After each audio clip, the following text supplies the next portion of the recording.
docente como Fernando es que, del mismo modo que creo que también sería profesor tuyo en su caso, ¿no? O no, No, perdón.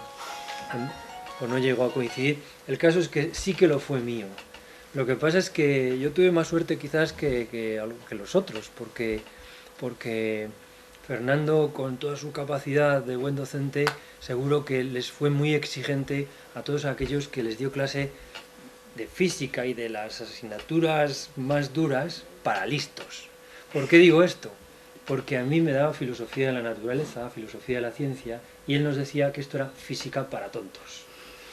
Entonces, bueno, lo mío era filosofía, y lo que no sabe él bien es lo muy bien que me vinieron sus clases, aunque eran para tontos, porque una cosa que me tengo impregnada es lo poco que yo sé, poquísimo que yo sé del principio de incertidumbre de Heisenberg, que luego me ha servido también para utilizarlo como metáfora de la incertidumbre social en la que vivimos en la actualidad y de la imposibilidad casi de ser objetivos a veces y el carácter reflexivo de las cosas. Pues esa cosa que para mí se convierte en una metáfora, pues quien me ayudó a pensar en ello fue él, ¿no?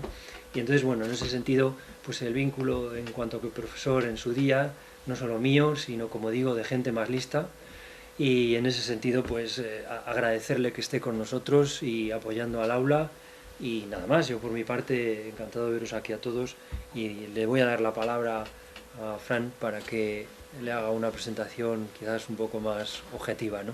Lo primero es agradeceros a todos los que habéis venido a esta segunda sesión del aula de la ciencia, que estamos preparando de verdad con mucha ilusión y con mucho cariño, con el objetivo de acercaros un poco pues lo que es la ciencia en sí, ¿no? Agradecer a Joaquín las palabras que ha tenido para presentar al profesor Fernando Muñoz Box, y simplemente comentaros un poco lo que es su currículum. Fernando Muñoz Box es doctor en Ciencias Físicas y ha sido profesor de la Facultad de Ciencias de la Universidad de Valladolid desde octubre del año 1967. Esta facultad ha impartido asignaturas de espectroscopía, física cuántica y óptica, y también en el Colegio Universitario de Vitoria las asignaturas de mecánica y óptica. Ha sido profesor también en la Escuela de Arquitectura de la Universidad de Valladolid de la asignatura de ampliación de física.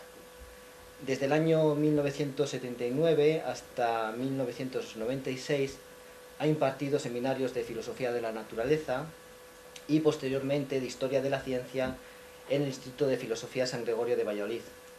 Ha dedicado mucho tiempo a estudios relacionados con la astronomía, ha dictado cursos de doctorado sobre astronomía, en temas muy específicos como es, por ejemplo, la Luna, astronomía de posición y evolución estelar, sin descuidar nunca el tema de la historia de la ciencia, centrándose en historia de la óptica, impartiendo también cursos de doctorado en este campo, así como en el área de la cronología en la historia.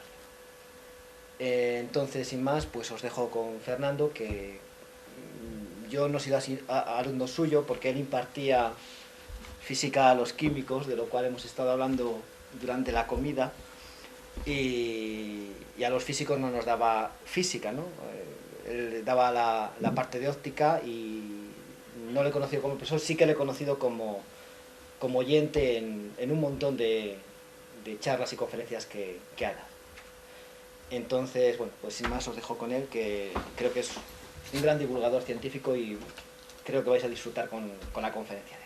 Lo que voy a dar hoy es un tema, después de agradecer el que me hayan invitado a este aula, desde luego, pues un tema que cuando empezamos yo quería haber hablado de calendarios, que en este momento es lo que más me atrae, pero me dijo Frank que prefería que hiciésemos algo de astronomía, puesto que entonces todavía estuvimos hablando el año pasado, el año internacional de la astronomía, y convenía que el aula estuviese enfocada en ese sentido. Yo dije que no había inconveniente, y el tema, pues sí, a bote pronto dije que se llamaría enigmas cósmicos. Claro, luego me da cuenta de que menuda pedantería hablar de los enigmas. Y pues le he puesto algunos delante, porque en fin, hablaré de algunas cosas, porque realmente hablar de los enigmas cósmicos y hablar bien es muy, muy difícil. Lo que sí trato es de presentaros, como vais a ver en el esquema, pues cosas que ocurren en nuestro sistema planetario, que podemos dividir en dos partes, una cosa que se llama caos en el orden y otra cosa que se llama orden en el caos. Nos preguntaremos si existe un 10º planeta. Siquiera ahora tenemos que preguntarnos si hay un 9º, pero eso es otro problema que ahora trataremos. Y una de las cosas curiosas es si hay un astro compañero del Sol, es decir, si nuestro sistema solar es un sistema binario, compuesto de dos estrellas, de las cuales una es visible, la que todos los días vemos cuando nos deja la climatología, como dicen ahora, que está muy mal dicho, cuando el clima nos deja, y si hay un oscuro astro que sea compañero del Sol, que tendría unas implicaciones tremendas en el comportamiento de nuestro sistema. Es nada más que una hipótesis, pero se llamaría este astro, se llamaría Némesis, y Némesis es venganza en griego. Bien, y por último, voy a hablar de las estrellas variables. Es lo menos enigmático de todo. Es un tema enormemente interesante de la astronomía y en el fondo va a ser casi todo lo que diga porque es bastante más importante. Es decir, que los enigmas se han quedado un poco perdidos porque son cosas demasiado complicadas. Pues me acaban de hacer una consulta por teléfono para el periódico y querían saber si yo resolvía los enigmas. Y supongo que ha quedado claro que yo no resuelvo los enigmas. Yo voy a explicarlos. Bueno, vamos a hablar primero del caos en el orden y orden en el caos. El caos en el orden es un caso que es el caso de Plutón, prescindiendo de que sea o no sea planeta. Es cuando se creía que era planeta, y hoy sigue siendo, aunque no lo sea, sigue andando por la misma órbita, es una órbita bastante complicada y bastante distinta, diferente de las demás órbitas, veremos en dibujos, de las demás órbitas que tienen los planetas. Y en ese sentido, Plutón es un caso distinto de planeta en caso de serlo. Y si no es planeta, por lo menos es un asteroide grande que tiene un comportamiento peculiar.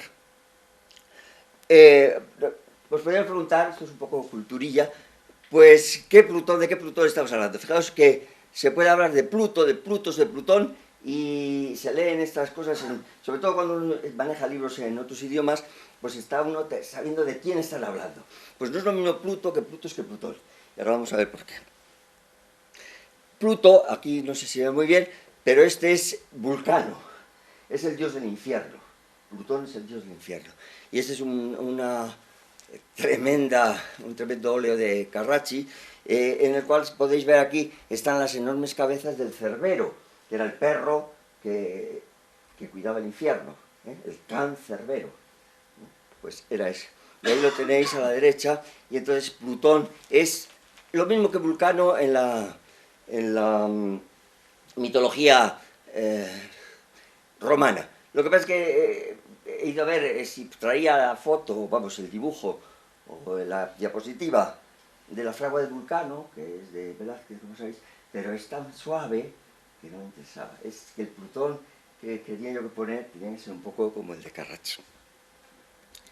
Bueno, también existe este Pluto, que en el fondo es el mismo Plutón, porque Pluto significa eso, Plutón, y como sabéis, tiene mucho mérito. Y resulta que Pluto, entendido como Plutos, es otra cosa totalmente distinta, porque Plutos significa riqueza. Y hay un dios, que es el dios de la riqueza, una obra de Aristófanes maravillosa, en la cual Pluto o Plutos es el dios que es ciego y discute con la pobreza, que es una buena pécora.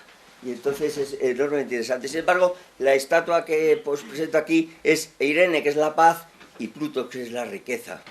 Porque es muy bonita la estatua, pero no sabemos si siempre están de acuerdo la paz y la riqueza. En el fondo, en toda la obra de Aristófanes lo que es una guerra tremenda, porque Pluto es ciego, porque da la riqueza ciegamente a los humanos. Eso tiene muchísima amiga.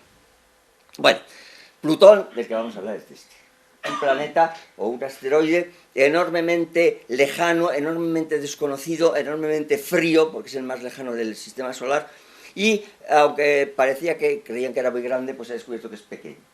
Es un poquito mayor que la Luna, y realmente a esas distancias pues se ha puesto en duda si era suficiente masa para ser o no ser un un planeta. Y por eso es este. Ahora vamos a ver un poco el asunto este de las órbitas. Estas órbitas que están aquí, todas estas, esta y esta, todas estas, es un plano. Y es un plano del sistema solar y resulta que son Júpiter, Saturno, Urano y Neptuno. Las otras más pequeñas, las inferiores a que son las terrestres, pues se llaman terrestres o terrícolas porque son planetas que no son gaseosos.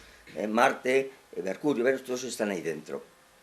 Todos estos están en un plano y sin embargo Plutón tiene esta característica. La palabra técnica es inclinación. La inclinación de la órbita de Plutón es muy grande, está muy inclinada respecto a las otras.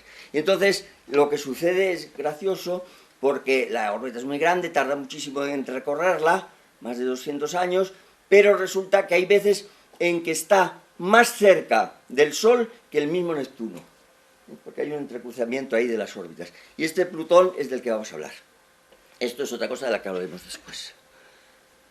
Pues hablamos de caos en el orden esto porque se da por supuesto, y en una charla que he dado hace poco, tuvimos una discusión tremenda, porque se da por supuesto que las leyes físicas y las leyes de la astronomía es una cosa tan fija, tan enormemente seria, que es imposible que se mueva. Y la verdad es que no sabemos, y eso es uno de los enigmas, no sabemos que este orden que tiene el movimiento planetario, esta seriedad que tiene toda la física de Newton aplicada a los planetas, si va a seguir siempre con ese mismísimo orden. Por lo pronto, hoy podemos decir que hay un enorme orden en los movimientos planetarios. Mientras que descubrieron, ahora veremos quiénes, que la órbita de Plutón es bastante singular, como hemos visto, y estos dos señores, Guido y Sussman, lo que hicieron fue ver una simulación del comportamiento de los planetas. ¿Es cómo se hace una simulación? Se mete en el ordenador con los parámetros convenientes, cómo va a evolucionar la Tierra cuando lleve muchos años dando vueltas, otro y otro y otro. Y se dieron cuenta que de todos ellos se comportan con cierto orden, pero el Plutón se comporta claramente como se comportan los sistemas caóticos. ¿Cómo se comportan los sistemas caóticos? Los sistemas caóticos se comportan de tal manera que pequeñísimas variaciones de los parámetros llevan a enormes variaciones al final. Digamos, para que la Tierra, digamos, cambiase su órbita, tendría que haber pues, un cataclismo cósmico. Sin embargo, para que parezca en esta simulación, para que Plutón cambie totalmente sus características de giro y de órbita, basta con una pequeñísima variación. Y hicieron muchas simulaciones, y bueno, a la cosa astronómica parece un horror. Dices, en 20 millones de años habría cambiado muchísimo, con poquísima variación, la órbita de Plutón. 20 millones decimos, bueno, ya lo verán algunos. Pero 20 millones, desde el punto de vista de la astronomía, es nada, es mañana por la tarde. Entonces, realmente hicieron estas simulaciones y se dieron cuenta de que a pesar del aparente orden que tiene el sistema solar, puede haber sistemas caóticos implicados. Con estas simulaciones se ha podido demostrar. Y sin embargo también dicen que en el sistema solar encontramos un orden especial en ciertos sistemas que por sí mismos son caóticos. Y ello es muy característico en la mancha esta de Júpiter que todos conocéis, que es esta. Es decir, cuando uno es astrónomo un poco aficionado, pues tiene la suerte de tener un pequeño telescopio, mira a Júpiter y no ve nada más que una pequeña manchita y se pone tan contento porque ha visto la mancha de Júpiter. Esta es una enorme borrasca, como la del otro día, pero en gordo. Es una inmensa borrasca que es esta. Y me parece que tenemos, a ver, la posibilidad... Tendríamos que tener la posibilidad que esto se moviera así. Es una borrasca, así es como funcionan las borrascas. Es un continuo moverse de la atmósfera, un continuo moverse de la atmósfera, pero la cuestión importante de la mancha de Júpiter es que en este sistema enormemente caótico, que es una borrasca, sin embargo hay un orden tremendo porque lleva más de 300 años. Claro, digo lo mismo que antes. En la datación astronómica, 300 años no es nada, pero para nosotros es mucho. Que 300 años esté durando una borrasca, esta otra vez que va a durar el fin de semana. pues, que dure una borrasca 300 años, es eso lo que he querido traer como orden en el caos. Es un poco el decir que el enigma está en cómo puede ser tan perenne algo tan tremendamente pasajero como es una borrasca. Con eso ya acabamos estas dos cosas y ahora vamos a hablar entonces del planeta X. Como Plutón era el planeta noveno, todos los astrónomos estaban empeñados a ver si encontraban el planeta décimo. El planeta décimo, los que sabéis un poco de números romanos, se escribe así. Pero también la X es la incógnita. Y entonces, por eso no lo he querido quitar. Ya no es el planeta décimo, el planeta Plutón. Pero vamos a ver si existe un planeta décimo. Existe un planeta después de Plutón. Hemos quitado Plutón, pues será el noveno. Pero existe un planeta que no hayamos visto todavía y que esté más allá de Plutón. Pues es lo que vamos a ver. Es decir, este décimo planeta, o noveno, si queréis ponerlo en el otro orden. Hay hipótesis, no está enormemente confirmada, de que Plutón no es un sistema solo, sino que son lo que se llama una mancuerna. ¿Sabes? Una mancuerna es esa cosa de hacer gimnasia, dos bolitas y eso. Pues una mancuerna, si la tiráis, sabéis que va haciendo así. Bueno, pues parece que Caronte sería una luna parecida a Plutón, que al fin y al cabo es una luna, un satélite, estarían unidos por sí mismas y se moverían las dos como un solo sistema. Bueno, pues cuando estamos hablando de encontrar un planeta último, no se trata de Caronte, porque si existe ya, se da por supuesto que es compañero de Plutón. También han descubierto, esto es de bastante moderno, más plutoides, es decir, planetas muy parecidos a Plutón, de las mismas características, con los mismos problemas caóticos, con todo lo que hemos dicho, se han descubierto. El otro día he leído que 1500, supongamos que no son tantos, pero vamos, que hay muchos. Y a uno de ellos lo han llamado Eris, que significa discordia, es decir, sería más plutoide. Y esto es una de las cosas que llevó no solo el tamaño, sino a decir, si ponemos a Plutón como planeta oficial en la internacional astronomía, la conferencia de astronomía internacional, si ponemos a Plutón como planeta, tenemos que poner a Eris y empezará a venir otro y vendrá otro, y de los 1500 tenemos que poner miles, y por eso decidieron quitar esto. Hay mucha gente que está muy enfadada y lo siguen poniendo y dando en clase. Pero lo que sí es cierto es que el planeta X es el planeta incógnito, y ese es del que vamos a hablar. Vamos a ver si se resuelve esa incógnita. Fijaos, el planeta X es este que estaba señalado aquí en rojo. Es decir, la posibilidad de que exista un planeta exterior a estos, con una órbita absolutamente salida, digamos, absolutamente inclinada, con una inclinación mucho mayor que la de Plutón, completamente, al parecer, desligada de todo el sistema planetario, pero sin embargo está girando alrededor del Sol, con esta inclinación enorme y con estas dimensiones también características y grandísimas. Sería este el Plutón, el planeta este. Vamos a ver por qué se da la suposición de que existe o puede existir este planeta. Porque los satélites de Neptuno tienen una configuración actual que es uno que es Nereida y otro que es Tritón. Y Tritón tiene un movimiento singular. A ver los parámetros. Fijaos que de estos dos, como todos los planetas, cuando tienen satélites se comportan como otro sistema solar pequeño, en el cual está en el centro del planeta y los otros dan alrededor. Pero fijaos, como suele pasar, esto siempre se suele gastar en el momento más inoportuno. Como veis, esta órbita está con la flecha para aquí y esta para allá. Es decir, una de las órbitas es de sentido directo y la otra es de sentido inverso. Ya sabéis que el sentido directo es el contrario a las agujas del reloj y el directo es el otro. Bueno, pues da la casualidad que, aunque aparentemente son dos satélites normales, no lo son tanto, porque Tritón tiene un movimiento absolutamente retrógrado, se dice. Bueno, aquí están los parámetros, no sé si lo veis. Tritón está bastante cerca, tiene un periodo de revolución pequeño, tiene un diámetro muy grande, es muy grande, y un movimiento retrógrado. Nereida es mucho más pequeño,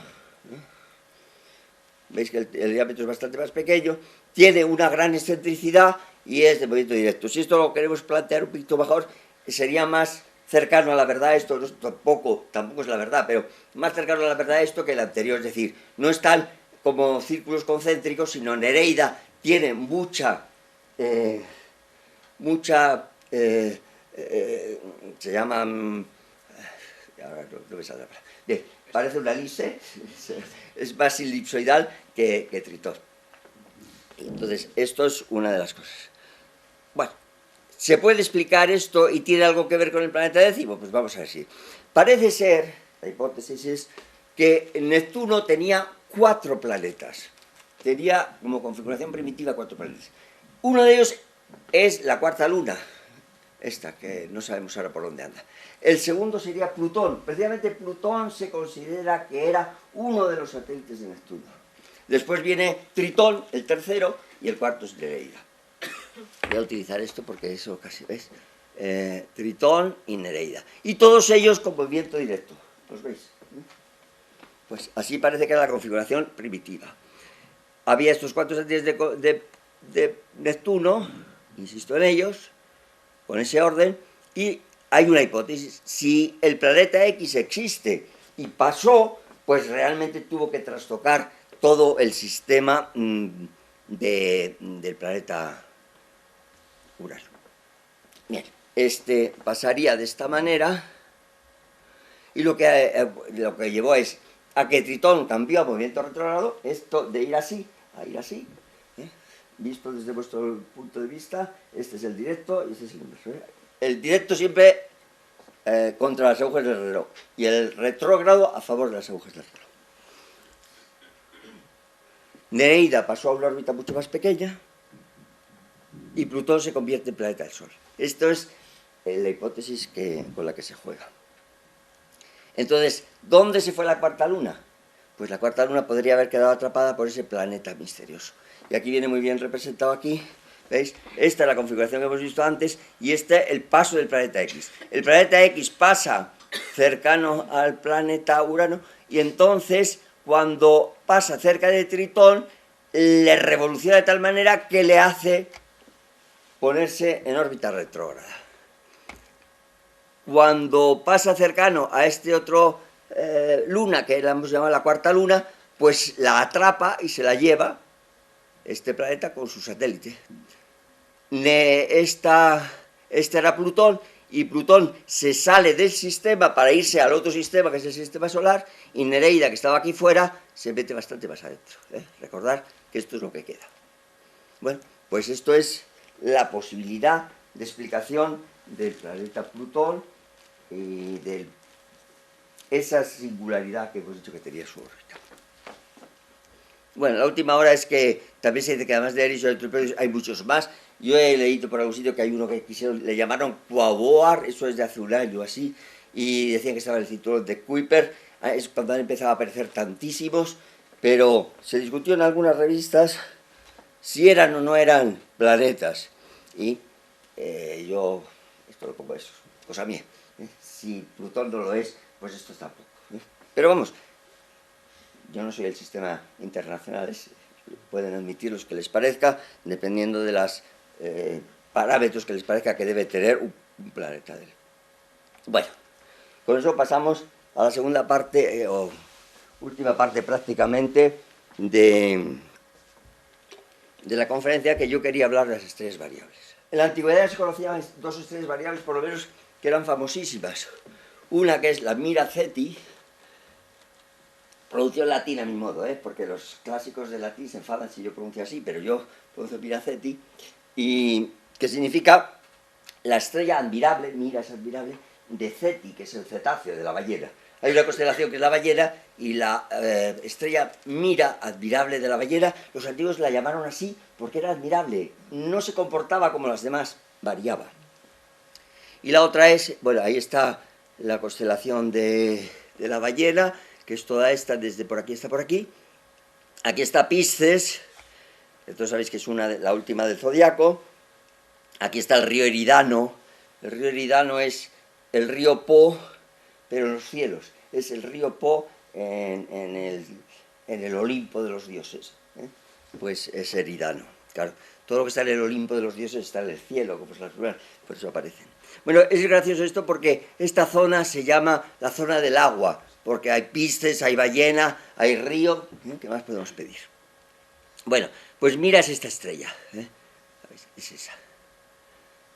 Y hay otra, luego diremos por qué era estrella, que era Algol Persei. Es la estrella de la constelación de Perseo, por eso de Persei, que se llama Algol. Algol es una palabra absolutamente árabe, ¿eh? Lo cual quiere decir que por lo menos ya los árabes la conocían, y parece que desde mucho antes. Bueno, Perseo y la Medusa de Benvenuto Cellini, los que habéis ido a Florencia, la habréis visto, porque es una de las estatuas más maravillosas que hay. Esta, lo que hace Perseo, según la leyenda, es por liberar a Andrómeda, que es una constelación que está un poquito más a la derecha de él, por liberar a Andrómeda tiene que cortar la cabeza de la Gorgona, que es la cabeza de la Medusa. Y ya sabéis que una cabeza de Medusa, ahí no se nota mucho, pero los pelos, cada pelo es una serpiente. Y menuda era la señora. Bueno, pues él, el héroe, corta la cabeza de Medusa y así libera a Andrómeda y tal. Ras Al Ghul significa la cabeza del diablo, por eso Al Ghul es el diablo. Esta estrella les parecía tan rara a la gente que la llamaron el diablo. Está en la constelación de Perseo, que es esta. Esta. Fijaos que aquí está clarísimo. Los que no veis mirar las constelaciones, pues decís, no se ve nada. Pero los que les gusta mucho la astronomía, pues ven aquí a Perseo perfectamente con el brazo y la cabeza de la Medusa. Que no lo veas, que no sabe ver astronomía. Bueno, es broma, pero es verdad que cuando uno empieza a estrellar las cosas en el cielo, dice, pero ¿cómo ves algo? Pues ahí se ve, no sabemos qué, la imaginación hace mucho. Bueno, esto es lo que veían los antiguos, es decir, Perseo es un señor, todas las estrellas suyas son estas, y el brazo de la Medusa es la estrella Algol sería seguramente esta, pero bueno, está ahí. Bueno, entonces, ¿en qué son variables las tres variables? Es lo que tenemos que explicar. Pues tenemos que explicar que son variables en magnitud. Y vamos a ver entonces qué es magnitud, etc.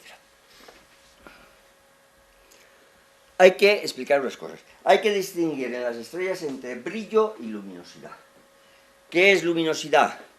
Pues pensemos por brillo. ¿Qué es brillo? Energía que nosotros recibimos por segundo. Y si tenemos un detector, pues por metro cuadrado de detector, etc. Es decir, brillo es lo que vemos nosotros, lo que se nos alcanza a nosotros, la energía que nos llega a nosotros, o al detector que tengamos, de un objeto luminoso. Mientras que la luminosidad es la energía que ese objeto emite. Es totalmente distinto el brillo que la luminosidad. Todo lo entiende. Una bombilla de 100 vatios tiene bastante más luminosidad que una bombilla de 40. Pero si ponemos la de 60, he dicho 100 y 60, no sé lo que he dicho. Bueno, si ponemos la de 100 en Palencia y la de 60 aquí en el campus pues resulta que la nuestra tiene mucho más brillo que la otra, aunque la luminosidad sea mucho más pequeña. Entonces, la luminosidad es una cosa y el brillo es otra. Y las estrellas hay que distinguirlas por esto. Bueno, por ejemplo, es una estrella famosísima, la estrella Rigel, la podéis ver también escrita con J. La estrella Rigel es 50.000 veces más luminosa que el Sol, pero su brillo es inmensamente menor, gracias a Dios, porque si tuviésemos una estrella con 50.000 veces la luz del Sol, todos nosotros o seríamos ciegos o tendríamos unos ojos terribles adaptados a esa luminosidad, porque si no, eso está clarísimo. Bueno, entonces, lo que sí está relacionado es el brillo y la magnitud. El brillo es eso que acabo de decir, energía recibida, pero magnitud es una especie de medida que se hace para entendernos en astronomía. Hay una ley que se llama de Pogson, luego la veremos un poquitín. ¿Y por qué se introduce la magnitud? Porque la magnitud no la introdujimos nosotros, quiere decir, nuestra civilización digamos, de renacimiento aquí, la introdujeron muchísimo antes. Las estrellas se consideraron siempre, desde la antigüedad, desde Ptolomeo y desde Hiparco, de todos los astrónomos que estudiaban astronomía, se consideraban más brillantes y menos brillantes, lo mismo que decimos hoy. Pero las más brillantes, pues decíamos, son de primera magnitud, todavía solo, por lo menos los de nuestra edad, sí que las consideramos. Esas estrellas de primera magnitud, de segunda magnitud, es decir, se decían de primera magnitud las más brillantes, de segunda un poquito menos, de tercera, de cuarta, de quinta, sí. Entonces, fijaos que eso es una cosa para los de matemáticas también interesantísimo, eso es ordinales. Los ordinales son unos números maravillosos que sirven para poner los pisos, para primero, segundo, tercero, para muchas cosas, para hacer calendarios también, porque el calendario siempre se rige por los ordinales, pero los ordinales no sirven para sumar, restar, multiplicar y dividir. para sumar, restar y multiplicar y dividir tenemos que utilizar cardinales. Esos números que multiplicamos son cardinales. Yo siempre pongo el ejemplo este que es muy tonto, pero si un señor tiene un piso aquí y dos en Palencia, tiene 3 pisos. Pero si tiene el primero y el segundo, no tiene el tercero, porque la del tercero se enfada si dice que es suyo. Si tiene el primero y el segundo no lo puedo sumar, primero y segundo no da tercero, pero 1 y 2 da 3. Entonces, ¿qué se hizo? Como las estrellas estaban nominadas desde el punto de vista del ordinal, había que pasar de ordinales a cardinales para poder manejarlas en las ecuaciones y para poder hacer la cosa un poco más científica, podríamos decir. Entonces, la magnitud se pasa a números cardinales y ello va a permitir que se hagan decimales, es decir, no hay más que primer piso, segundo piso y tercer piso. No hay, aunque antiguamente hablaban del entresuelo, pero no hay un piso intermedio. Si tengo 3 hijos, tengo primer hijo, segundo hijo, no tengo 2 hijos y medio. Y luego puedo tener 2 euros y medio, en un descuido. Es decir, los cardinales permiten decimales y permiten una clasificación muchísimo más, más dúctil y mucho mayor. Por eso se introduce la magnitud. Se introduce de tal manera, es ya un poco lo que llamamos ley de Poisson, que las estrellas tendrán magnitud de tal manera que la estrella polar tendrá más o menos 2. Fijaos que podría haber dicho, pues 2 justo, pero no sé por qué. 2, más o menos 2. Por eso pongo un aproximadamente 2. La estrella polar tiene una magnitud 2 y Arturo es de magnitud 0. Son 2 estrellas muy características. Esa de Rigel, luego veremos qué magnitud tiene. Y la estrella que tiene más brillo en todo el sistema es Sirio. Pero bueno, aparte del Sol. El Arturo es de magnitud 0. Arturo la veréis todos en verano. A mí me gusta hablar de Arturo porque Arturo, la estrella de Arturo se escribe así, con C. Nosotros no lo escribimos con C, como veis. Y el rey Arturo no tiene nada que ver con este Arturo. Entonces, este Arturo es el que ha dado nombre al Ártico y al Antártico. Y da nombre a lo que se llama boreal y austral. El Ártico es el norte, el Antártico es el sur. Boreal es el norte, boreal es el sur. El otro día por la televisión decían que en el Antártico, en la Antártida, en el sur, que había unas magníficas estrellas boreales, ¿cómo se llama? Auroras boreales. Y yo no sé cómo pueden tener auroras boreales, no pueden tenerlas. Pero lo decían en el periódico. Entonces, digamos, el Ártico y el Antártico Sur, estos son tonterías que se me ocurren, pero no puedo dejar de decirlas. Entonces, esa es la historia de Arturo. El rey Arturo y los caballeros de la tabla redonda son otra cosa. Bueno, Arturo es el alfa es la estrella de más luminosidad, de más brillo de una constelación, es esta. ¿Sí? Bueno, y se llama el boyero, esta constelación, porque según los que ven, imaginan bien, boyero significa el que lleva los bueyes. Está clarísimo que es un señor llevando bueyes. ¿Sí? No sé cómo lo veis, pero ahí está clarísimo. Y Arturo es la estrella esta, que está... Si os digo lo que significa etimológicamente Arturo, significa el rabo de la osa. El rabo de la osa. Y es que está en el rabo de la osa mayor. Eso es lo que significa Arturo. Los que saben Arturo aquí que me perdonen, ¿eh? Pero pueden pasarse al otro Arturo. Pueden pasarse al otro Arturo, al de la tabla redonda. Bueno, a ver, no. A ver qué me ha pasado. Esto. Bien, fijaos, la osa mayor es esta, que tiene este rabo, y si seguimos aquí, Arturo está en el rabo de la osa mayor. En el cielo se puede encontrar Arturo perfectamente con esta pequeña...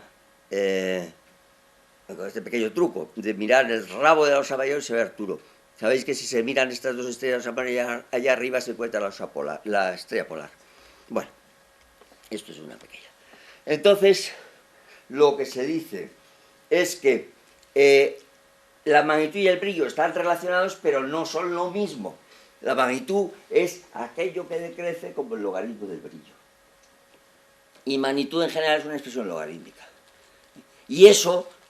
ya veis que no me hace la pena que aprendáis, pero claramente la magnitud es una constante que hay que dar, un 2,5 y un logaritmo del brillo. Sabiendo el brillo de la estrella, con el logaritmo del 2,5 y la K, pues la K ¿cómo se fijaba? Por la estrella polar, seguro que os he dicho antes. Bueno, fijaos que esta ley de las magnitudes, es un poco esta ley que sabéis muchos de psicología. Es la ley de que la respuesta del ojo y de todos los sentidos es proporcional al logaritmo del estímulo. Se llama ley de Weber-Fechner y es muy famosa. Bueno, para decirlo más claro, vamos a más sencillo de decir, Poisson determina que la diferencia en magnitudes de 5 equivale a una relación de brillos de 100. Es decir, si una estrella es 100 veces más brillante que otra, tiene una magnitud 5 veces más pequeña. ¿Lo veis? De 100 pasamos a 5. Por eso se han puesto esas constantes, esa cuestión. Bien, como hemos dicho antes, la estrella Rigel es 50.000 veces más luminosa que el Sol, pero su brillo es inmensamente menor. Vamos a ver la magnitud que se le da a Rigel según esta nueva forma de hacerlo con la ley de Poisson. Pues la Rigel es de magnitud 0,18. Es decir, un poquito mayor que Arturo. Es decir, se la ve un poquitín más oscura que Arturo. Arturo se la ve más clara porque es 0. Mientras que la magnitud del Sol es menos 26,8. Claro, el 0 es Arturo, pero las negativas son, pues, Sirio me parece que es negativa, Venus es negativo, Júpiter es negativo, y la Luna es negativa, y el Sol evidentemente es negativo. Pero el 26, fijaos que 26, hablando de escalas logarítmicas, significa que el brillo del Sol es el mayor de todos, lo sabemos de sobra. Que cuando sale el Sol, todos los demás se van. El brillo del Sol es el mayor de todos, pero no es la estrella más luminosa, porque aquí estamos diciendo que no es la más luminosa. Bueno, Rigel está aquí, es el pie, porque Rigel significa pie, el pie de la constelación de Orión. Todo el mundo ve que Orión es así, un señor con un cinturón célebre que la llaman también los 3 reyes magos. Aquí está un arco con un bastón y ahí está la estrella Betelgeuse, aunque la estrella Betelgeuse debería estar aquí, ¿eh? Está en una esquina de Orión está la estrella Betelgeuse, que significa el sobaco, por eso digo donde debería estar, y esta es el pie de Orión. Ahí las estrellas en general son estas. Bueno, como veis, Betelgeuse está aquí, se supone que ahí hay más estrellas por aquí. Estas son las 3 célebres y aquí está el pie. Todo el mundo ve esto, ¿eh? Bueno, pues vamos a las variables clásicas. Miraceti es una variable que decimos que es pulsante de largo periodo. Ahora explicaremos las variables pulsantes. Dice que fue descubierta en 1596 por un pastor, pero es seguro que venía de muchísimo antes, ¿eh?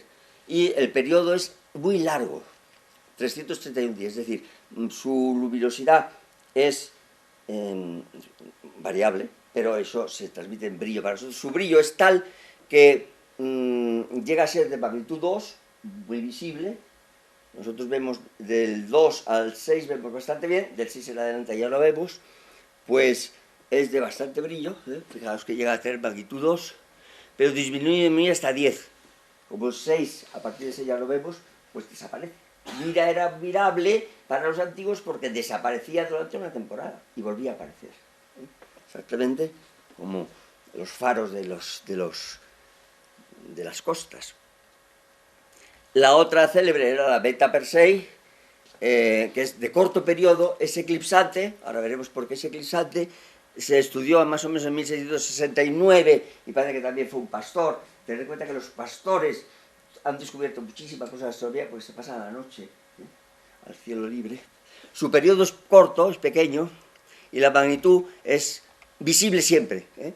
Pero para un ojo normal no es fácil ver que hoy está más brillante que ayer, ¿eh?, o que hace 2 días, es muy difícil, pero siempre se puede hacer con cualquier detector que lo valga. Las estrellas pueden ser binarias eclipsantes, también pueden ser ternarias, todo eso. Las estrellas, pensamos que hay una estrella y otra, pero generalmente vienen en grupos de binarias, casi todas son 2 estrellas. Eso da ocasión a que pensemos que nuestro sistema también son 2, una que se ve y otra que no se ve. Pero hay de 3 y de 4 y demás, pero binarias hay montones, la mayoría de las estrellas son binarias. Y entonces dicen que una estrella es variable si es variable eclipsante, si es binaria eclipsante. ¿Qué significa binaria eclipsante? Que son 2 y una tapa la otra de vez en cuando. Eso es lo que significa una binaria eclipsante. Es decir, de las que hemos visto, una era binaria eclipsante. Eso funciona así, ¿eh? Fijaos que está dibujado bien esto, lo he cogido no sé dónde. Tienen distinto brillo. Entonces, cuando la de más brillo tapa la otra, es distinto que cuando la otra tapa la de más brillo. ¿Y cómo es así? Pues con una ecuación de este tipo, que no me gusta mucho y he preferido esta es mía, pero se ve más claro. Fijaos que en el momento en que las dos son de distinto brillo, pues cuando la que queda eclipsada es la más brillante, pues la luminosidad baja muchísimo. Y cuando la que queda eclipsante es la menos brillante, pues baja menos. Esto es lo que representaba el otro dibujo, pero más oscuro. Es decir, una binaria eclipsante es una binaria en la cual una estrella alta. Fijaos que para eso hace falta que dé la casualidad de que esté girando en nuestro plano de visión. Porque está girando así, vamos, está girando así también. Pero si estuvieras girando de tal manera de frente, pues nunca las veríamos eclipsarse una por otra. Entonces, da la casualidad de que entre las muchísimas binarias hay muchísimas eclipsantes, pero no todas son visibles para nosotros. Y bueno, esto es curioso porque también podría ser que fuese rotatoria, es decir, una sola estrella rotatoria, pero si en vez de ser esférica, es elipsoidal, es un balón de Rubik, cuando lo vemos de punta, la magnitud es mucho más pequeña que cuando lo vemos de costado. Entonces, se la ve variar su magnitud solo porque es ovoidal. Está entendido que esa es otra de las hipótesis para algunas de las variables que hay. Y luego vamos a hablar de que las que son intrínsecamente variables pueden ser de dos tipos, pulsantes y eruptivas. Pulsante significa sencillamente que su brillo, ahora hablo de brillo, sube y baja, sube y baja, sube y baja. Pero, según parece, es imposible que esto suceda si la estrella misma no hiciese esto desde el punto de vista de la masa y de su composición. Es decir, crece y decrece, crece y decrece, crece y decrece. Entonces ahí es donde se mira, para estudiarlo ya más técnicamente, cómo varía el radio, cómo varía la velocidad, cómo varía la velocidad del radio, cómo varía... Entonces estudiamos eso. Pero esas son las pulsantes. Las estrellas pueden ser variables por ser pulsantes, sencillamente porque están haciendo así. La nuestra no lo hace, el Sol seguro que no lo hace. Porque tendríamos unos tiempos de calor terribles, pero la nuestra es muy tranquila. Y luego hay otras estrellas variables que son eruptivas, que son, las llaman también cataclísmicas. Hubiera quedado muy bien para ponerlo aquí, es lo que le gusta que pongamos en el periodo. Habló de las variables cataclísmicas, pues es porque son eruptivas, y son las novas, las supernovas, todas las que de repente explotan, y claro, más variación, de que una cosa esté así y explote, pues no puede haber más variación, que esa es variable del todo, las eruptivas. Bueno, entonces de las estrellas variables, que es de las únicas que quiero hablar, vamos a ver qué son. Unas de largo periodo, del tipo Mira, otras de corto periodo, como son las cefeidas. Y de las cefeidas quiero hablar. Se dice que hay de dos subgrupos y también dos tipos. Está muy intercalado esto. No está claro que la delta Cefei sea de la primera, pero sí parece que sí. Es decir, se puede estudiar, digamos, ahí está clasificado porque hay dos tipos. O bien se mira algo, que es esta parte de aquí, que es cómo son variables, y allí se mira si son de una población o de otras. En astronomía se llaman estrellas de población. Hay varias poblaciones según sean jóvenes o viejas. Entonces parece que hay estrellas cefeidas que son jóvenes y estrellas cefeidas que son viejas que funcionan ligeramente distintas. Es lo que importa. Bueno, estas de Cefei y Geminorum es que se les dio el nombre de cefeidas porque hay una clarísima en Cefeo. Cefeo es un rey, Cefeo, que era marido de Casiopea, que es otra de las constelaciones. Y está aquí la estrella polar. Bueno, pues Cefeo es una de las circumpolares y parece que la delta de Cefei es esta, que es una estrella que ya se vio que era variable de una cierta manera distinta que las otras que habíamos visto, y por eso hemos puesto que hay las de Algol, que es la de Perseo, la Mira, que es la de Ballena, y esta de Cefeo, que es la que da nombre a las cefeidas. Por lo menos es que hay una división, una separación entre ellas. Las cefeidas del tipo delta Cefei vienen a tener, esto se llama una curva de luz. Es decir, una magnitud absoluta, que explicaré lo que significa, una magnitud que sube y baja, sube y baja. Eso es lo que las hace pulsantes y variables. Pero fijaos, no es muy bueno el dibujo, pero os tenéis que fijar que la subida es mucho más rápida que la bajada. Debería estar mucho más acentuado. Sube rápido y baja lento. Sube rápido, que se llama dientes de sierra a veces en la manera de hablar. Bueno, pues estas son las de un tipo, y existen las de la constelación de Gémini. Gémini es Castor y Pollux, los gemelos, y esta estrella de aquí que no tiene letrita, porque las estrellas sabéis que tienen alfa, beta, gamma y tal, y esta que es una letra bastante avanzada y por eso no se pone, pues es esta la que llaman Z, que es una de las letras que es esto, Z de Géminis, Geminorum. Z es esta ley. Bueno, esta es absolutamente simétrica, es decir, como una sinusoide, absolutamente regular. Es decir, que entre las cefeidas ya vemos que hay unas del tipo, funcionan de distinta manera porque su crecimiento es rápido y de crecimiento lento, y otras que son de subida y bajada simétrica. Y parece que sí que está relacionado con la población, que es más fácil que las primeras sean jóvenes y las segundas sean viejas. La metáfora, esto mío es metáfora, pero hay un poco de verdad, es que realmente su comportamiento de estrella vieja es totalmente distinta que las jóvenes que se acaban de formar. Bueno, tenemos que hablar de lo que significa magnitud absoluta, porque si habéis visto las gráficas no ponía magnitud solo, ponía magnitud absoluta, y magnitud absoluta es la que tendría una estrella si estuviese a 10 parsecs de distancia. Pues cuánto me alegra. Bueno, esto se llama módulo de distancia y es muy interesante. Fijaos que aquí lo que se dice es, si conocemos la magnitud de la estrella, cualquiera de las que he dado, y conocemos su magnitud absoluta, el restar una magnitud de otra, esto cuando quiere funcionar, el restar una magnitud de otra, esto se llama módulo de la distancia, y está relacionado con esa distancia y esos logaritmos y esa expresión. Y es interesante porque, ¿por qué se usa la magnitud absoluta? Porque si todos los astros los imaginamos a 10 parsecs de distancia, todos ellos los veríamos en función de su luminosidad, lo que hablábamos antes de la bombilla de 100 y de 40. Si sea Palencia, o sea el campus de aquí, o sea Valladolid, yo coloco todas las bombillas en la misma distancia mía, sé las que son más brillantes que otras, y sé todas las que son más luminosas que otras.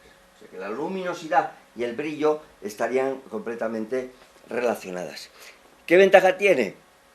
Pues que en el momento en que sepamos su luminosidad, que me da la magnitud absoluta, y su magnitud relativa, que no hay más que verla, medirla, resulta que haciendo esta diferencia sé la distancia a la que están. Y esto es toda la importancia enorme que tienen las cefeidas. Bueno, vamos a ver la definición de parsec, que es parsec, segundo de paralaje, lo que significa parsec. Es la distancia en la que la paralaje es de un segundo de arco. Vamos a ver, ¿de paralaje de qué? Porque tampoco vale esto. Y se entiende por paralaje el arco suspendido desde una estrella por la unidad astronómica. Dios mío, yo siento que estas cosas sean así, pero si no se dicen bien dichas, están mal dichas. Otra cosa es que sean difíciles. Pero vais a ver el dibujo.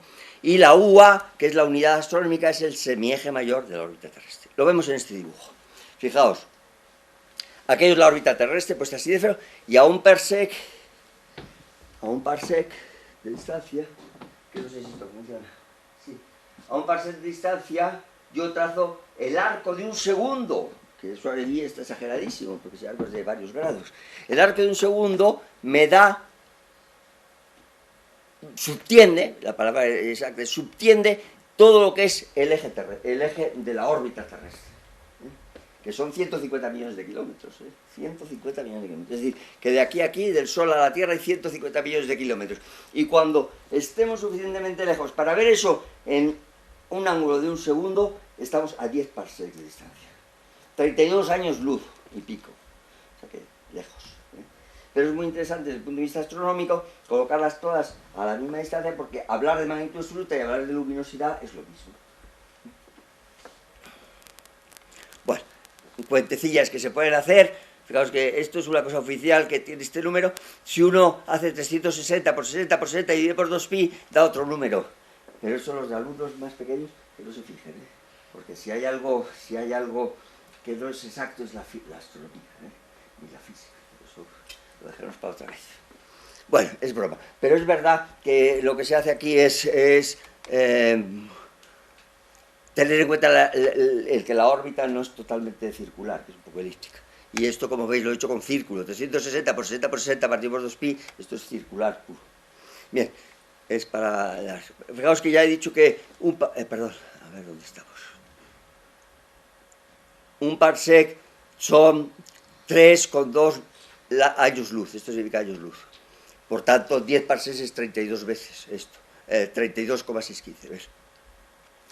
Fijaos, vamos a ver entonces ahora la magnitud de Rigel. Dijimos que era de 0,18 y la magnitud es de 26,8. La magnitud absoluta de Rigel es menos 6,7, que si la viésemos, si estuviese a 10 parsecs, la veríamos más luminosa que Júpiter y mucho más luminosa que Venus. Pero la veríamos muy luminosa, tremendamente, sería una estrella fantástica. Con que estuviera a 10 parsecs, cuando la vemos como la vemos es porque, cuando la vemos con esta magnitud, en lugar de con esta, es porque su distancia es mucho mayor de los 10 parsecs. Y fijaos que la magnitud absoluta del Sol es 4,66, que es cuando ya empezamos a llorar. Nuestro Sol es una birria. En cuanto lo colocamos un poco lejos, es una estrella que nadie la ve. Luego, queremos tener importancia en el mundo y queremos llegar a alcaldes del pueblo. Eso es imposible. Somos muy pequeños. Bueno, está claro que hay una relación directa con la luminosidad. Y entonces vamos a ver ahora un poquito de historia. Esta señora, Helen me parece que era, Helen Swan Leavitt, es una señora que estudia las cefeidas. Y estudia las cefeidas de las nubes de Magallanes. Esta es una historia que se puede estar una hora hablando de ella. Leavitt y otras 3 o 4 señoras que son famosas hasta cierto punto, hace 100 años, eran astrónomas dependientes de Pickering. No sé si os suena a algunos Pickering, pero es una de las rayas del hidrógeno, se dice rayas de Balmer, rayas de Pickering, rayas de... Pues, Pickering es un astrónomo famoso. Bueno, no hacemos calificativos. Pickering tenía unas cuantas señoras a su servicio. Las señoras trabajaban como negras, aunque no lo eran, y publicaba él con su nombre, como es lógico. Entonces Pickering, por eso es muy famoso, y estas señoras se descubrió después que eran famosas mucho después, pues las pagaba un sueldo de miseria y las... No sé para qué cuento estas cosas tan tristes, pero les pagaban un sueldo de miseria y eran las que hacían el trabajo duro. Y el hombre era el que publicaba con su nombre. Lo gracioso es que el ama de casa que tenía se pasó a astrónoma porque, aunque le pagase poco, tenía que trabajar bastante menos y cosas que más le gustaban que tener que estar limpiando el polvo del señor Pickering. Debía ser una cosa seria. Bueno. Leavitt es la que descubre que hay una relación fundamental entre la luminosidad y el periodo. Fijaos, una cosa que es absolutamente una hipótesis nueva y una cosa que no tiene nada que ver con todo lo que he estado contando. Es decir, lo de la luminosidad ya queda claro, lo del brillo queda claro, y ahí hemos quedado en que son pulsantes. Pero el periodo de pulsación, el tiempo que tarda en hacer una pulsación completa, eso es un periodo, descubre ella, por lo menos intuye, que ese periodo tiene una relación con la luminosidad. Bueno, su encargo de todas estas señoras era que entonces que no se tenía visión directa de muchas de estas cosas, sino fotográfica, pues lo que hacían era hacer miles y miles de fotografías, placas fotográficas, y esta señora lo que tenía que hacer era estudiar placas y placas y placas. Entonces, ella fue la que se dio cuenta de que había unas cuantas estrellas que tenían un comportamiento curiosísimo, y las fue apartando. Y ese es el mérito de tener una hipótesis muy interesante, trabajar tremendamente y hacer esta hipótesis tan buena. Se da cuenta que hay 2 tipos de cefeidas. Lo he dicho que había tipo 1 y tipo 2, ¿recordáis? Pues hay unas que varían por aquí y otras que varían por aquí.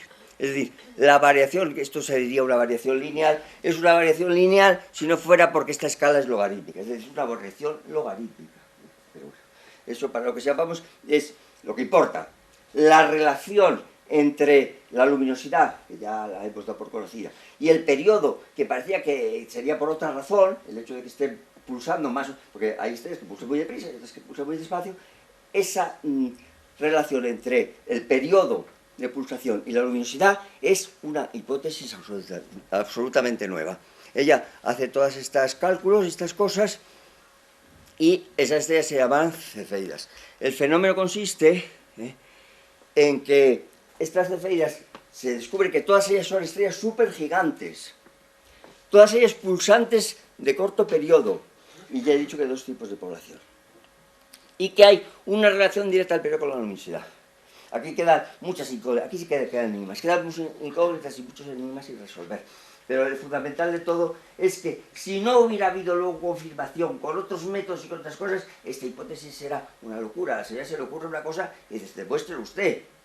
Entonces, si nos ponemos en la época de Pickering, la señora dice, es que hay una relación entre la luminosidad y el periodo, dice, demuéstrelo usted. Pues aquí está, pero ¿cómo sabe usted la luminosidad? Porque veo su magnitud relativa.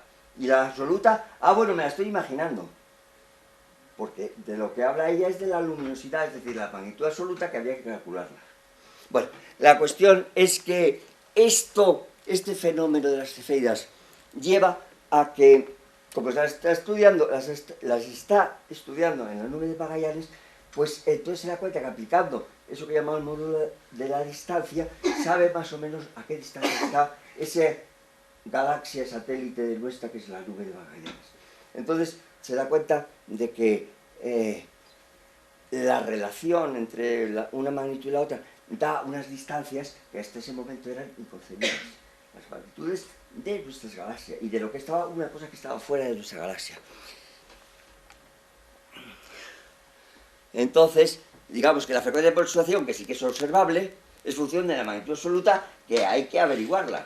Y también se puede averiguar por otros métodos y se ha contrastado después. La magnitud absoluta permite conocer la distancia si se conoce la magnitud aparente, que es así que se conoce. Digamos que eso es cuestión de medirla, ella lo mide con las placas, pero lo mide. Y por eso es cuando esta señora, hace 100 años, da las bases para conocer las distancias de nuestra galaxia.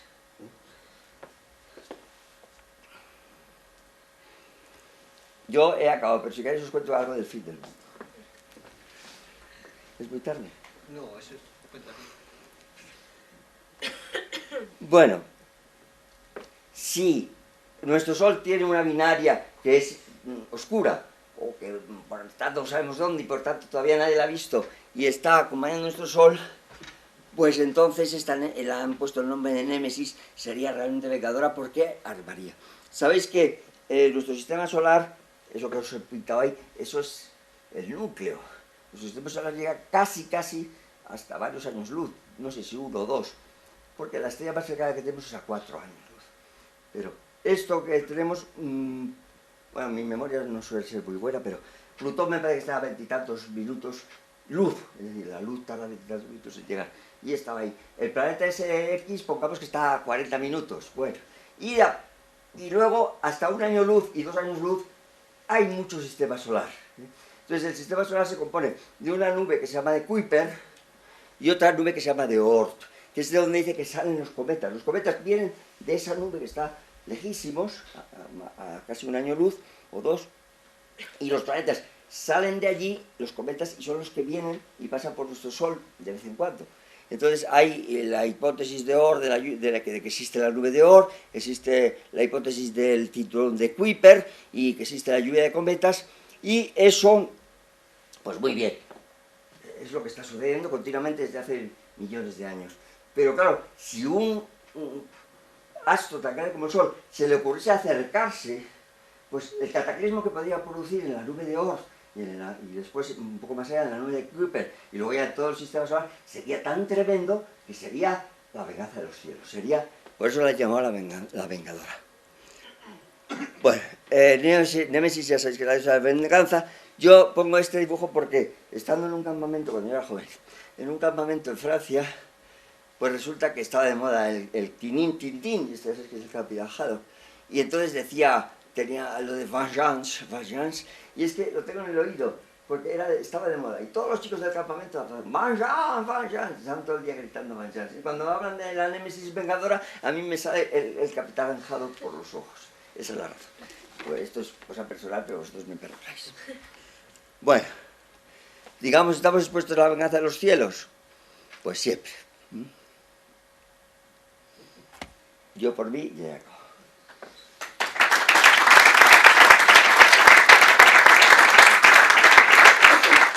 Cuando la gente te pregunta, pues yo las traigo. Bueno, fijaos que no hemos hablado, a propósito de lo hecho, no he hablado ni de Hubble ni del telescopio de Hubble. El telescopio de Hubble ha dado una claridad de cosas y una confirmación de cosas, esta confirmación de que os hablaba, de la calibración buena de las magnitudes y de las luminosidades, eso, que es asombrosa con el telescopio Hubble, que si el dinero por la crisis no llega en Estados Unidos se perderá y es una verdadera lástima. Y no he hablado de Hubble porque Hubble sabéis que es el que habla primero, o habla más, no sé, de las galaxias, es el que aprovecha todo el Leavitt para hacer muchísimas medidas y tal, pero yo no he querido sacar a Hubble porque tiene tanta importancia que hubiéramos vuelto a relegar a Leavitt, que no quería yo relegarla porque tiene derecho a que la saquemos. Esa es la razón. Pregunta que si hay vida en otras galaxias, pues fijaos, 6 o 7 conferencias y no resolveríamos nada. La pregunta que pensaba que todo el mundo iba a hacer, la materia oscura.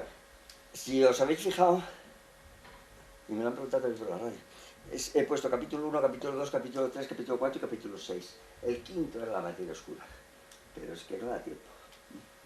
Bueno, podemos hablar otro año. Y no deja de ser un enigma la materia oscura. Pero no he querido meterme por muchas razones. Primero porque no soy experto en la cuestión, luego porque tiene muchísimos intríngulis y segundo porque no da tiempo. Que podría haber cataclismos cósmicos, es un poco la pregunta que has hecho. Sí, puede haber todos los que queramos. Y por último, ¿es cierto que los mayas pronosticaban el fin del mundo? ¿Sabéis que la película 2012 dice? ¿Os hablo de los mayas o que os queréis marchar? ¿No? Lo que se acaba es el calendario de los mayas. Sí, no sé si os queréis marchar, pero yo lo cuento. El calendario, el que se quiera Ortega Pisa que se vaya de aquí. Lo que se acaba es el calendario de los mayas. Fijaos que si alguien hubiera dicho que nuestro calendario, pues cuando se hizo la reforma del calendario gregoriano, que nuestro calendario iba a durar 2000 años, nuestro calendario, y que el año 2000 pues se iba a acabar y empezaríamos el año 1, no hubiera pasado absolutamente nada. Es decir, bueno, es que se acabe el calendario y otra cosa es que se acabe el mundo. Los mayas decidieron que su calendario se acabaría un día. Y entonces después de ese día, pues empezará la segunda parte del calendario, la segunda vuelta del calendario, pero no quiere decir que se va a acabar. Pero eso aprovechan ya los del cine para decir que la cosa... Y los astrólogos, ¿sí? ¿Me oísteis hablar de los astrólogos vosotros? Bueno, resulta que el día que se acabe el mundo será el año 130004 Hawk 3 Hankin. Nada más.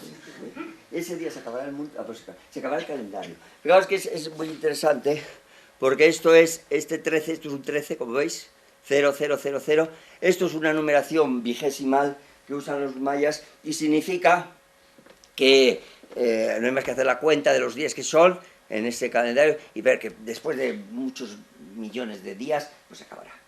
Es una cosa realmente larga. Y por eso decidieron que este día se acabará y al día siguiente será ya el 0000 de la siguiente época.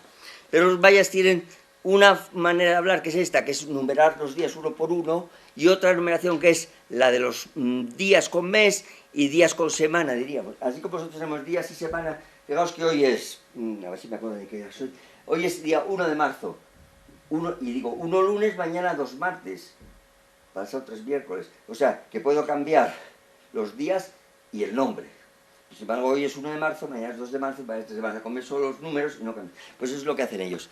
Cambian aquí arriba los números y el señorito este, que es una representación de una especie de mes, o bien van de esta otra manera, que solo cambian los números 3, 4, 5, 6, conservando este hasta que se acabe esto. Bueno, es una manera. Entonces, se acaba ese día, y ese día, si lo ponemos en cristiano, es el 21 de diciembre del año 2012. Como el 21 de diciembre es un día que es solsticio de invierno, significa que la Tierra está en una posición especial. Eso los astrólogos les trae muy... Como además parece ser, ya aquí yo no me he querido meter tan así, que la órbita de la Tierra en ese momento dice que estará en el ecuador de la galaxia, en un momento en que parece que se dirigirá la Tierra-Sol en directo hacia el agujero negro de la galaxia. Está claro que no se va a acabar. O sea que por eso lo digo. Bueno, pues ahora el mundo son esos señores que no han conseguido que se acabe el mundo, no lo han logrado de esta manera, y yo creo que podemos esperar a ver si tienen más suerte la próxima vez. Y ahora sí que acabo.